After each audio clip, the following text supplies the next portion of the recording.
السلام عليكم ورحمة الله وبركاته، ازيكم يا حبايبي عاملين ايه؟ يا رب تكونوا بخير. معكم أحمد من قناة بيت العيلة. ان شاء الله النهاردة هنعمل مع بعض البيتزا الجامبو، حجم كبير اكتر من 60 سنتي، فيها اكتر من طعم، فراخ ولحمة وجبن وحاجات كتير. هتوفر عليكي وقت ومجهود، هتعمليها كلها في صينية واحدة، مش هتاخد منك حاجة، طعمها تحفة.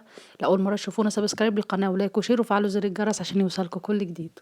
دول 4 كوبايات كبار دقيق، ودي الخميرة مفعلينها، ودي بيضة، وده خل، وده زيت زيتون وملح واللبن الحليب، لبن رايب، اي لبن عندك.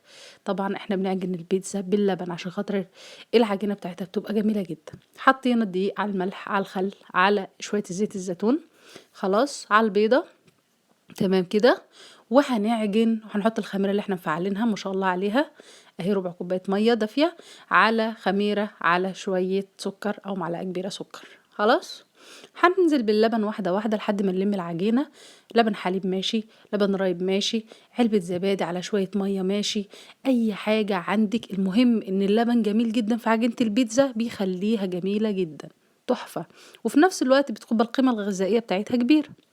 خلاص هنلم العجينة بتاعتنا، تمام، وهنسيبها تخمر، وهنروح نخلص بقية المكونات بتاعة البيتزا اللي هو الصوص بتاعها والجبن والحاجات دي نحضرها. خلاص هنجيب بصلة ونعملها كده حلقات ونشوحها في الزيت، خلاص، ونحط عليها شطة أو فلفل حار حسب الطلب ده، براحتك ده يعني اختياري. وهنحط عليه فصين توم، وننزل بالصلصة، وبعدين نزودها شوية مية، خلاص، علشان خاطر تتسبك كده، تمام، شوية صغيرين. ونحط فلفلنا وملحنا والبهارات بتاعتنا اللي انت بتحبيها اي حاجة اللي انت تحبيه هتحطي كل البهارات تمام عليها. خلاص، زعتر، بهارات، كاري، فلفل، كمون، كل التوابل اللي انت تحبيها حطيها على الصوص بتاع البيتزا، تمام جدا. خلاص حطينا كل التوابل ونزلنا بشوية المية الصغيرة وحطينا الملح بتاعنا، وبعدين هروح بقى نجهز زيتون وفلفل وزي ما انت عايزة، جبن، فراخ، لحمة، زي ما انت عايزة. المرة دي هعمل كور زي ما انتوا شايفين على الحروف كده. هحشي واحدة جبنة موتزاريلا، واحدة جبنة رومي، واحدة مثلا فراخ، واحدة مثلا لحمة مفرومة، اي حاجة عندك. الكور دي هتبقى حلوة قوي، الولاد هيتجننوا عليها وسهلة جدا ويمسكوها بسهولة. خلاص هتعملي كور كده على الحروف لحد ما تخلصي بقية الصينية دوران داير، اهي بالفراخ دي، والتاني بالجبن، وعملت باللحمة. خلاص كان عندي شوية لحمة متعصجة وعندي برضو فراخ متعصجة، فعملت بيهم، قلت كل البواقي ديت هعملها، وكل واحد بيحب حاجة هعمله جنب في البيتزا، بدل ما اعمل صواني كتير لا هعملهم كلهم بيتزا جامبو، وطعمها هيبقى جميل وكله هياخد من طعم بعضه. جبنا الصوص زي ما انتوا شايفين، هنفرده كده كويس جدا على البيتزا. بعد ما خلصنا كله جبنا العجينه اللي باقيه بططناها في النص بالشكل ده وخليناها متصله بالكور، وهنجيب الجبنه الموتزاريلا نحطها كده على الصوص، خلاص، وهنزل بشويه فراخ، خلاص،